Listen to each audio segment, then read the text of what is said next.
በአሁኑ ዘመን ገንዘብን ለመስራት በጣም ቀላል ሆኖ አያውቅም።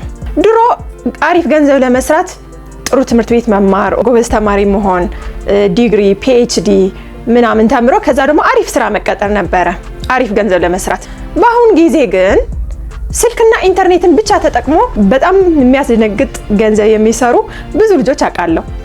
ከነዚህ ስራዎች ደግሞ ትልቁና በጣም ተፈላጊው ዲጂታል ማርኬቲንግ ነው። በዚህ ቪዲዮ ጀማሪዎች ከሆናችሁ ስለ ዲጂታል ማርኬቲንግ ምንም የማታውቁ ከሆነ ከዜሮ እንዴት መጀመር እንደምትችሉ የምነግራችሁ ይሆናል። ስለ ዲጂታል ማርኬቲንግ ሰምታችሁ የማታውቁ ከሆነ ዲጂታል ማርኬቲንግ ማለት በኢንተርኔት ልንጠቀምባቸው የምንችል ፕላትፎርሞች በኦንላይን ምርትና አገልግሎታችንን ማስተዋወቅና መሸጥ ነው። አሁን ይህንን ቪዲዮ እየተመለከታችሁ ያላችሁ ሰዎች በእርግጠኝነት ስልክና ኢንተርኔት ተጠቅማችሁ ነው። ስለዚህ እናንተ ዲጂታል ማርኬቲንግ ለመጀመር ሪኳየርመንቱ አሟልታችኋል ማለት ነው። ምክንያቱም ዲጂታል ማርኬቲንግ ስልክና ኢንተርኔት ብቻ ካላችሁ በቀላሉ ልትጀምሩት የምትችሉ ስራ ስለሆነ ማለት ነው። ከዲጂታል ማርኬቲንግ ስራዎች አንዱ ኮንቴንት ክሬሽን ነው። ኮንቴንት ክሬሽን እንዴት እንደምትጀምሩ ቀለል አድርጌና ስቴፕ ባይ ስቴፕ ልንገራችሁ። አንደኛ ፕላትፎርም ምረጡ።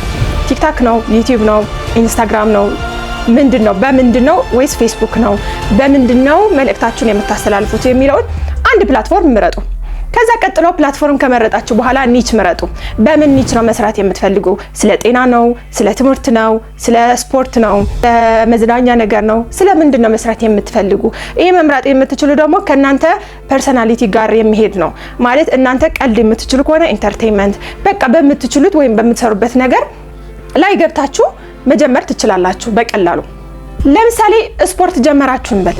ስፖርት ከመረጣችሁ በስፖርት ኒች ከመረጣችሁ እናንተ ምን አይነት ሰዎች ናችሁ? ቀልደኛ ናችሁ? መካሪ ናችሁ? ወይስ አስቂኝ ናችሁ? ምንድናችሁ? ማለት ከእናንተ ባህሪ ጋር የሚሄድ ሰው የሚወድላችሁ ነገር ምንድነው? ስትቀልዱ ይስቃሉ ወይስ በምንድነው? ይህንን የስፖርት ኒች በምን መንገድ ነው የማቀርበው? በመዝናኛ መንገድ ነው የማቀርበው? በትምህርታዊ መንገድ ነው? በምንድነው? ወይስ ብሎግ በመስራት ዶክመንት በማድረግ ነው የምጀምረው ብላችሁ ማሰብ አለባችሁ። ከዛ አንዱ ከመረጣችሁ በኋላ ምንድነው የምታደርጉ? ኮንሲስተንሲ በጣም አስፈላጊ ነገር ነው። ምንም ይሁን ምንም ልክ እንደ ቢሮ ስራ ልታዩት ይገባል። አንዴ ሲመቻችሁ መምጣት፣ ሳይመቻችሁ ሲቀር መቅረት ምናምን ይሄ አያዋጣም። ኮንሲስተንት ኑራችሁ በሳምንት ቢያንስ ከ3 ቪዲዮ እስከ 5 ቪዲዮ የምትለቁ ከሆነ በእርግጠኝነት አሪፍ የሚባል ፎሎወር ታገኛላችሁ። ከጊዜ በኋላ ፎሎወር መሰብሰባቸው አይቀርም።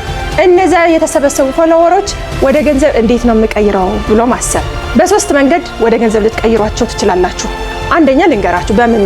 ለምሳሌ እናንተ የጂም ኮንተንት ነው የምትሰሩ፣ እንዴት ገንዘብ መስራት እንደምትችሉ ልንገራችሁ። ከድርጅቶች ጋር ሰፕሊመንት ከሚሸጡ እነዚህ ፓውደር ምናምን ፕሮቲን ሼክ ምናምን በል ሰፕሊመንቶች እነሱ ከሚሸጡና የጂም ልብሶች ከሚሸጡ ድርጅቶች ጋር ተስማምታችሁ ማስታወቂያ በመስራት ገንዘብ ልታገኙ ትችላላችሁ። ይሄ አንደኛ ነው ገንዘብ ማግኛ ዘዴ። ሁለተኛ ደግሞ ራሳችሁ እያስመጣችሁ ሰፕሊመንቶችም ይሁን የጂም ልብሶችም ይሁን የተለያዩ ለጂም የሚጠቅሙ ማቴሪያሎች ራሳችሁ እየሸጣችሁ በኦንላይን በዚህም ገንዘብ ማግኘት ትችላላችሁ። ሶስተኛ ደግሞ አፍሌት ማርኬቲንግ ይባላል። ይሄ ማለት ምንድነው? አፍሌት ማርኬቲንግ ማለት ለምሳሌ ከነዛ የጂም እና የሰፕሊመንት አቅራቢዎች ድርጅት ጋር ከነሱ ጋር በመስማማት እናንተ ሁሌ ማስታወቂያ ትሰራላችሁ። አሪፍ ማስታወቂያ ትሰራላችሁ። ሰው ከነሱ ሲገዛ እናንተ ሰው በገዛ ቁጥር የእናንተን ቪዲዮ አይቶ ሰው በገዛ ቁጥር እናንተ ኮሚሽን ትከፈላላችሁ። በዚህ መንገድም ገንዘብ መስራት ትችላላችሁ።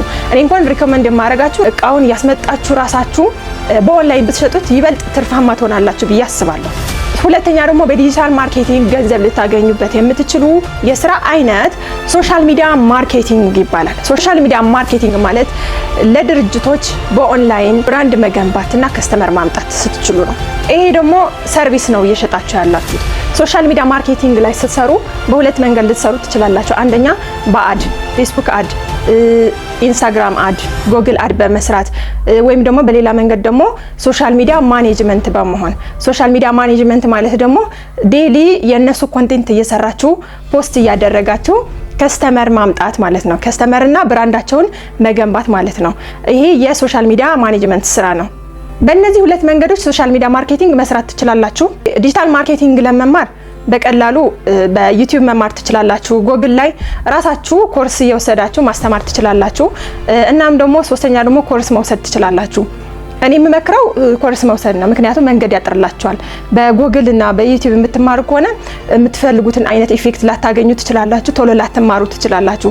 ስለዚህ በፈጣን መንገድ ለመማር ብቸኛ ሪኮመንድ ማድረጋችሁ ኮርስ መውሰድ ነው።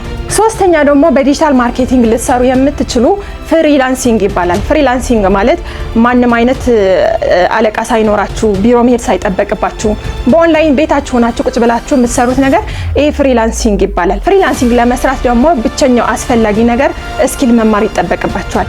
የቪዲዮ ኤዲቲንግ ሊሆን ይችላል፣ ግራፊክ ዲዛይን ሊሆን ይችላል፣ ዌብ ዲዛይን ሊሆን ይችላል። የተለያዩ አይነት ብዙ ስኪሎች አሉ።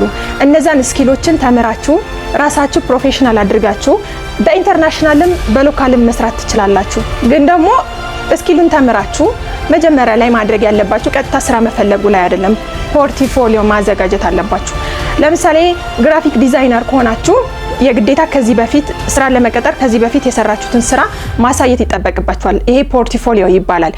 ታዲያ እንዴት ነው አዲሶች ከሆነንስ እንዴት ነው ፖርትፎሊዮ የምናዘጋጀው የምትል ከሆነ ደግሞ በነፃ ለሆነ ድርጅት ወይ ለሆነ ምግብ ቤት ሄዳችሁ ሎጎ ልስራልህ ኦር የሆነ ባነር ልስራልህ ምናምን እያላችሁ በነፃ መስራት ትችላላችሁ መጀመሪያ ላይ። ከዛ እሱን አሪፍ አድርጋችሁ ከሰራችሁ በኋላ በቀጣይ ስራ ስትቀጠሩ ከዚህ በፊት የሰራሁትን ይኸውና ብላችሁ ማሳየት ትችላላችሁ ማለት ነው። ፖርትፎሊዮ ከሌላችሁ ስራ መቀጠር አትችሉም። እናም ደግሞ በአገር ውስጥ እንዴት ነው ስራ የምናገኘው የምትሉ ከሆነ ኢትዮጵያ ውስጥ ብዙ የቴሌግራም ግሩፖች አሉ፣ ብዙ ዌብሳይቶች አሉ። ለምሳሌ ፍሪላንሲንግ ኢትዮጵያ የሚባል አለ ኦር አፍሪ ወርክ የሚባል አለ። እዛ ውስጥ ገብታችሁ በጣም በቀን ብዙ ስራዎች ይለቀቃሉ። እዛ ላይ ስራ ማግኘት ትችላላችሁ። ኢንተርናሽናል ከሆነ ደግሞ እንደነ አፕወርክ፣ ፊቨር የሚባሉ አሉ ዌብሳይቶች።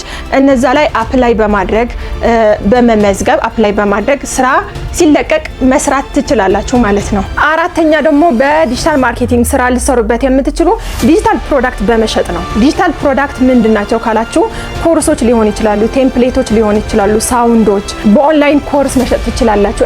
እነዚህ ዲጂታል ፕሮዳክት ይባላሉ። ኢቭን በጣም እናንተ የአስጠኝ ከሆናችሁ ለምሳሌ ድሮ ቤት ለቤት እየሄዱ ነው የሚያስጠኑ ለአንድ ልጅ 1 ሰዓት ወር 2 ሰዓት ምናምን እያሉ ያስጠኑ ነበረ። አሁን ግን እናንተ ወይ በዙም ወይ በቴሌግራም ላይቭ ገብታችሁ በምንም ወይ ይሁን እናንተ ባንዴ 10 ልጅ ማስጠናት ትችላላችሁ። አያችሁ ገበያችሁ ከፍ እያለ ይሄዳል ማለት ነው።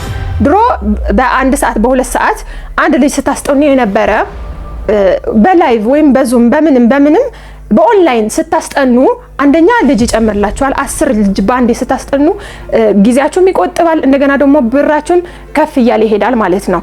ላይን ዲጂታል ፕሮዳክት እየሸጣችሁ ነው ይባላል። ዲጂታል ፕሮዳክት እንዴት ነው ወደ ገንዘብ መቀየር የምንችለው የምትል ከሆነ ስቴፑን ልንገራችሁ። መጀመሪያ ቶፒክ ምረጡ። እናንተ በምንድነው ጎበዝ የሆናችሁ? በምንድነው አሁን ላይስ ምን እየሰራችሁ ነው ብላችሁ አስቡ። ከዛ ለምሳሌ እንበል አንድ እናት አለችና ቦርጭ ነበራት። ከዛ ያንን ቦርጭ የሆነ አይነት ጁስ እየጠጣችና የሆነ አይነት ስፖርታዊ እንቅስቃሴ እያደረገች ቦርጯን አጥፍታለች። ስለዚህ ይሄ እንዴት ወደ ዲጂታል ፕሮዳክት መቀየር እንደምትችል ልንገራችሁ። መጀመሪያ ማድረግ ያለባት ያንን ዲጂታል ፕሮዳክት በምን መንገድ ነው ማቅረብ የምችለው? በጽሁፍ መልክ ነው? በቪዲዮ መልክ ነው? በምንድነው? እናስ በምንድነው የማቀርብላቸው? ለኔ ለሚገዙኝ ሰዎች በምንድነው የማቀርብላቸው ብላ ማሰብ አለባት። በቪዲዮ ከሆነ ጥሩ ወይ በጽሁፍ ከሆነ ወደ ፒዲኤፍ ቀይራ ይሁን በምንም ፋይል አድርጋ ይሁን በምንም የተጠቀመችው ኢንግሪዲየንት እና ደግሞ የምትሰራው ስፖርታዊ እንቅስቃሴ አንድ ላይ ማስተካከል አለባት ማለት ነው። ለምሳሌ በቪዲዮ ያደረገችው እንበል እያንዳንዱ የምትሰራው ጁስ በቪዲዮ እያሳየች እናም ደግሞ የምትሰራው እንቅስቃሴ ወደ እንትን ትቀይረዋለች፣ ቪዲዮ ትሰራለች። ከዛ ማድረግ ያለባት ምንድነው ማስተዋወቅ ነው ያለባት። ቀጥሎ እኔ በዚህ መንገድ እንደዚህ ይሄን ያክል ኪሎ ቀንሻለሁ፣ እናንተም ውፍረት መቀነስ የምትፈልጉ ከሆነ እኔ የተጠቀምኩት ሜትድ አለ፣ እኔ ማቆም ሜትድ አለ፣ እሱን ሜትድ የምትፈልጉ ከሆነ በዚህ ልታገኙኝ ትችላላችሁ፣ ወይ በቴሌግራም የተለያዩ ነገሮች ልታገኙኝ ትችላላችሁ ትላለች። ስለዚህ ኦዲየንስ ትሰበስባለች፣ ወፍራሞች እየመጡ ይሰበሰባሉ ማለት ነው። ምክንያቱም ቦርጫቸው መቀነስ ይፈልጋሉ። ስለዚህ እኔ ይሄን ፓኬጅ ታዘጋጃለች፣ እንደዚህ እዚህ ፓኬጅ ውስጥ አለ ይሄ የሚጠቅም ነገር አለ ምናምን ብላ ዋጋ አውጥታ ፓኬጅ አድርጋ መሸጥ ትችላለች ማለት ነው። በዚህ መንገድ ገንዘብ መስራት ትችላለች። በትንሽም ቢሆን ስለ ዲጂታል ማርኬቲንግ አውቃችኋል ብዬ አስባለሁ። በእርግጥ ብዙ ያልጠቀስኳቸው ስራዎች አሉ ዲጂታል ማርኬቲንግ ውስጥ በጣም ሰፊ ነው ዲጂታል ማርኬቲንግ ማለት። እናም ብዙ አማራጮች አሉት። ደስ የሚለው ነገር የመረጣችሁትን ነገር አንድ ቶፒክ አንስታችሁ ነው መስራት የምትችሉ። ዲጂታል ማርኬቲንግ ማለት አንድ ስራ አይደለም፣ ብዙ ስራዎች አሉት በውስጡ መርጣችሁ ነው መስራት የምትችሉ። እናም በተወሰነ መልኩ ዲጂታል ማርኬቲንግ አስረድቻለሁ ብዬ አስባለሁ። ሌሎችም ካሉ ሌላ ጊዜ በሌላ ቪዲዮ እመጣለሁ። እናንተም ያልገባችሁ ነገር ካለ በኮሜንት አሳውቁኝ። በቀጣይ አሪፍ ቪዲዮ ይዤ እመጣለሁ። እስከዛ ሰላም ሁኑ። ሰብስክራይብ፣ ላይክ፣ ሼር ማድረግ ደግሞ አትርሱ። ባይ ባይ።